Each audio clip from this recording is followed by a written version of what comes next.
Indigo விமான சேவைகள் பாதிப்பால் உள்நாட்டு விமானங்களின் கட்டணம் 70,000 வரை எகிறிய நிலையில் உள்நாட்டு விமான கட்டணங்களுக்கு உச்சவரம்பு நிர்ணயித்து ஒன்றிய அரசு அறிவித்துள்ளது. பயணிகளின் கூட்ட நெரிசலை சமாளிக்கும் நோக்கில் பல நகரங்களை இணைக்கும் வகையில் 75க்கும் அதிகமான சிறப்பு ரயில்களை இயக்க ரயில்வே அமைச்சகம் நடவடிக்கை எடுத்துள்ளது. இண்டிகோ ஏர்லைன்ஸ் நிறுவனத்தின் விமான சேவை நாடு முழுவதும் முடங்கியுள்ள நிலையில் இண்டிகோ விவகாரம் குறித்து ஆராய்ந்து உரிய நடவடிக்கை எடுக்கப்படும் என விமான போக்குவரத்துத்துறை அமைச்சர் ராம்மோகன் நாயுடு ஏற்கனவே தெரிவித்திருந்தார். இண்டிகோ விமான நெருக்கடியால் மற்ற நிறுவனங்களின் விமான டிக்கெட்டுகளின் விலை கிடுகிடுவென உயர்ந்ததை அடுத்து உள்நாட்டு விமான கட்டணங்களுக்கு உச்சவரம்பு நிர்ணயித்து ஒன்றிய அரசு அறிவித்துள்ளது. அதன்படி 500 கிலோமீட்டருக்கு குறைவான தொலைவுக்கு அதிகபட்ச விமான கட்டணமாக 7,500 ரூபாயாகவும் 500 முதல் 1000 கிலோமீட்டர் வரை பயணிப்பதற்கான அதிகபட்ச விமான கட்டணம் 12,000 ரூபாயாகவும் நிர்ணயம் செய்யப்பட்டுள்ளது.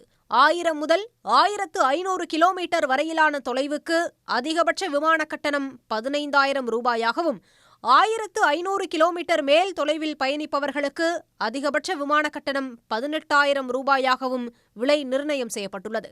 நிலைமை சீராகும் வரை எந்த நிறுவனமும் விமான கட்டணத்தை உயர்த்தக்கூடாது என்றும் நிர்ணயிக்கப்பட்ட உச்சவரம்பை தாண்டி வசூலித்தால் நடவடிக்கை எடுக்கப்படும் என்றும் விமான நிறுவனங்களுக்கு ஒன்றிய அரசு உத்தரவிட்டுள்ளது. இந்த கட்டண உச்சவரம்பானது வணிக வகுப்பு வகைகளுக்கு பொருந்தாது என்றும் பிராந்திய இணைப்பு திட்டத்தின் கீழ் இந்தியாவின் பின்தங்கிய பகுதிகளுக்கான விமான சேவை திட்டத்திற்கும் பொருந்தாது என்றும் ஒன்றிய அரசு அறிவித்துள்ளது.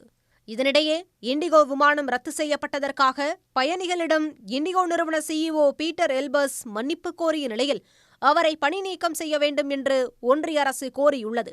மேலும் ரத்து செய்யப்பட்ட விமானங்களில் பயணிகளுக்கான பணத்தை நாளை இரவு 8 மணிக்குள் வழங்க வேண்டும் என்று இண்டிகோ விமான நிறுவனத்திற்கு ஒன்றிய விமான போக்குவரத்துத்துறை அமைச்சர் ராம்மோகன் நாயுடு உத்தரவிட்டுள்ளார்.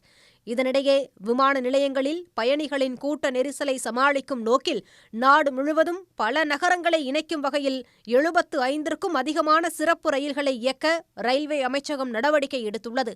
ஏற்கனவே நீண்ட தூர ரயில்களில் 100க்கும் மேற்பட்ட கூடுதல் பெட்டிகள் இணைக்கப்பட்டிருந்த நிலையில் கூடுதலாக 37 பிரீமியம் ரயில்களில் 116 கூடுதல் பெட்டிகள் இணைக்கப்படும் என்றும் ரயில்வே அமைச்சகம் அறிவித்துள்ளது. உடனுக்குடன் செய்திகளை தெரிந்து கொள்ள சன் நியூஸ் பெல் ஐகானை கிளிக் பண்ணுங்க.